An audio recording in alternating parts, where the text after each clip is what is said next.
ਤੇ ਅੱਗੇ ਫਿਰ ਹਿਮਾਚਲ ਦੀ ਗੱਲ ਛੇੜੀ ਹੈ ਤੁਸੀਂ, ਉੱਥੇ ਵੀ ਕੇਜਰੀਵਾਲ ਦੀ ਰੈਲੀ ਦੇ ਵਿੱਚ ਕੇਜਰੀਵਾਲ ਮੁਰਦਾਬਾਦ ਦੇ ਨਾਅਰੇ ਲੱਗ ਗਏ। ਬਿਲਕੁਲ ਭੈਣ ਜੀ, ਜੇਕਰ ਆਪਾਂ ਹਿਮਾਚਲ ਦੀ ਗੱਲ ਕਰੀਏ ਤਾਂ ਇੱਕ ਵਾਰ ਤਾਂ ਹਿਮਾਚਲ 'ਚ ਬੜੇ ਲੌ ਲਸ਼ਕਰ ਨਾਲ ਆਮ ਆਦਮੀ ਪਾਰਟੀ ਦਾਖਲ ਹੋਈ ਸੀ, ਬੜੇ ਢੋਲ ਢਮੱਕੇ ਨਾਲ, ਤੇ ਲਗਾਤਾਰ ਕੇਜਰੀਵਾਲ ਔਰ ਭਗਵੰਤ ਮਾਨ ਨੇ ਉਧਰ ਨੂੰ ਗੇੜਾ ਕੱਢ ਲਿਆ ਸੀ।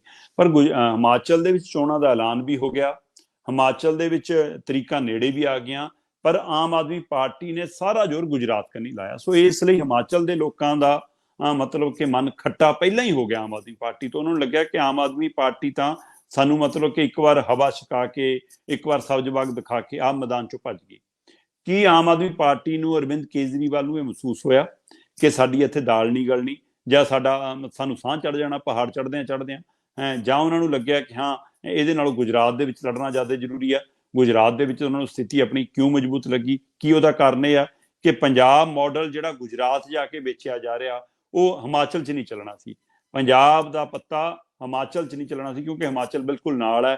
ਇੱਥੋਂ ਦੀ ਖਬਰਸਾਰ ਰੋਜ਼ ਜਾਂਦੀ ਹੈ, ਇੱਥੋਂ ਦੇ ਲੋਕਾਂ ਦਾ ਆਪਸ 'ਚ ਰਾਬਤਾ ਹੈ, ਆਉਣ ਜਾਣ ਇੱਥੋਂ ਹੈ, ਵੱਡੀ ਤਾਦਾਦ 'ਚ ਲੋਕ ਇੱਧਰ ਕੰਮ ਕਾਰ ਕਰਦੇ ਨੇ, ਪੰਜਾਬ ਦੇ ਲੋਕਾਂ ਦਾ ਉੱਧਰ ਨਾਲ ਤਾਲਮੇਲ ਹੈ। ਸੋ ਇਸ ਲਈ ਹਿਮਾਚਲ ਦੇ ਵਿੱਚ ਉਹ ਝੂਠ ਨਹੀਂ ਵਿਕਣਾ ਸੀ ਜੋ ਗੁਜਰਾਤ 'ਚ ਵਿਕ ਸਕਦਾ ਸੀ। ਸੋ ਇਸ ਲਈ ਜਾਂ ਫਿਰ ਜਿਹੜਾ ਇਹ ਕਿਹਾ ਜਾਂਦਾ ਕਿ ਬੀਜੇਪੀ ਨਾਲ ਇਹਨਾਂ ਦੀ ਤਾਲਮੇਲ ਹੈ, ਕਿ ਬੀਜੇਪੀ ਨੂੰ ਲੱਗਿਆ ਕਿ ਕਿਤੇ ਗੁਜਰਾਤ ਨਾ ਸਾਡੇ ਹੱਥੋਂ ਖਿਸਕ ਜਾਵੇ, ਇਸ ਲਈ ਕਹਿੰਦੇ ਜੀ ਬੀਜੇਪੀ ਗੁਜਰਾਤ 'ਚ ਲੈ ਗਈ ਆਮ ਆਦਮੀ ਪਾਰਟੀ ਨੂੰ, ਸਾਰਾ ਜ਼ੋਰ ਉੱਧਰ ਲਾਓ। ਪਰ ਸੱਚਾਈ ਇਹ ਆ ਕਿ ਆਮ ਆਦਮੀ ਪਾਰਟੀ ਨੇ ਹਿਮਾਚਲ ਤੋਂ ਆਪਣਾ ਬੋਰੀ ਬਿਸਤਰਾ ਪਹਿਲਾਂ ਹੀ ਸਮੇਟ ਲਿਆ। ਪਰ ਹੁਣ ਚੋਣਾਂ ਨੇ, ਤੇ ਚੋਣਾਂ ਤੋਂ ਪਹਿਲਾਂ ਐਲਾਨ ਕੀਤਾ ਹੋਇਆ ਕਿ ਸਾਰੀਆਂ ਸੀਟਾਂ ਤੇ ਲੜਾਂਗੇ, ਸਾਰੀਆਂ ਸੀਟਾਂ ਤੇ ਉਮੀਦਵਾਰ ਵੀ ਖੜੇ ਕਰ ਰਹੀ ਹੈ ਆਮ ਆਦਮੀ ਪਾਰਟੀ, ਤੇ ਉਹਦੇ ਲਈ ਹਰਜੋਤ ਬੈਂਸ ਹੋਰਾਂ ਨੂੰ ਇੰਚਾਰਜ ਵੀ ਲਾਇਆ ਹੋਇਆ। ਹਰਜੋਤ ਬੈਂਸ ਹਰ ਸਮਾਗਮ 'ਚ ਉੱਥੇ ਨਜ਼ਰ ਵੀ ਆਉਂਦੇ ਨੇ, ਰੈਲੀ ਚੋਣ ਪ੍ਰਚਾਰ ਕਰ ਵੀ ਰਹੇ ਨੇ, ਪਰ ਉਹ ਇੱਕ ਬਹੁਤ ਸੀਮਤ ਥਾਂ ਤੱਕ ਹੋ ਗਿਆ।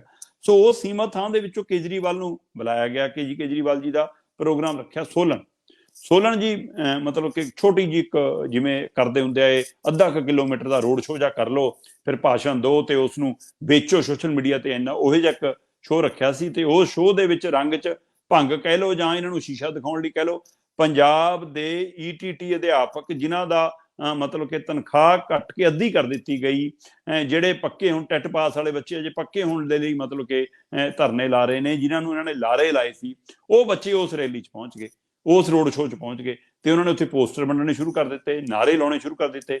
ਤੇ ਨਾਅਰੇ ਤੋਂ ਇਹਨਾਂ ਦੇ ਵਰਕਰ ਔਖੇ ਹੋ ਗਏ। ਉੱਥੇ ਕਈ ਵਰਕਰ ਤਾਂ ਉਹ ਸੀ ਜਿਹੜੇ ਪੰਜਾਬ ਤੋਂ ਹੀ ਨਾਲ ਗਏ ਹੋਏ ਸੀ, ਤੇ ਕਈ ਉੱਥੇ ਵਾਲੇ ਸੀ। ਉਹਨਾਂ ETT ਅਧਿਆਪਕਾਂ ਨੂੰ, ਟੈਟ ਪਾਸ ਅਧਿਆਪਕਾਂ ਨੂੰ ਕੁੱਟਣਾ, ਮਾਰਨਾ, ਖਿੱਚਣਾ, ਧੂਣਾ ਸ਼ੁਰੂ ਕਰ ਦਿੱਤਾ। ਫਿਰ ਹਿਮਾਚਲ ਪੁਲਿਸ ਵਿੱਚ ਆਈ, ਉਹਨੇ ਛੱਡ ਛੜਾ ਕਰਾਇਆ ਤੇ ਇਹਨਾਂ ਨੂੰ ਬਾਹਰ। ਪਰ ਜਦੋਂ ਮੁਰਦਾਬਾਦ ਦੇ ਨਾਅਰੇ ਲੱਗੇ ਤਦੇ ਅਰਵਿੰਦ ਕੇਜਰੀਵਾਲ ਜੀ ਆਪਣਾ ਭਾਸ਼ਣ 3 ਮਿੰਟ ਤੋਂ ਵੱਧ ਬੋਲ ਨਹੀਂ ਸਕੇ। ਉਹਨਾਂ ਨੇ ਆਪਣਾ ਭਾਸ਼ਣ ਬੰਦ ਕੀਤਾ ਤੇ ਕਹਿੰਦੇ ਭੱਜ ਗਏ, ਜੇ ਗੁੰਡਾਗਰਦੀ करनी है तो और दलों के पास जाओ, हमारे जहां ऐसा नहीं होता, हम तो लोगों की सेवा के लिए आए हैं। ਇਹ ਕਹਿ ਕੇ ਮੈਕ ਬੰਦ ਕੀਤਾ ਤੇ ਉੱਥੋਂ ਛੱਡ ਕੇ ਆ ਗਏ।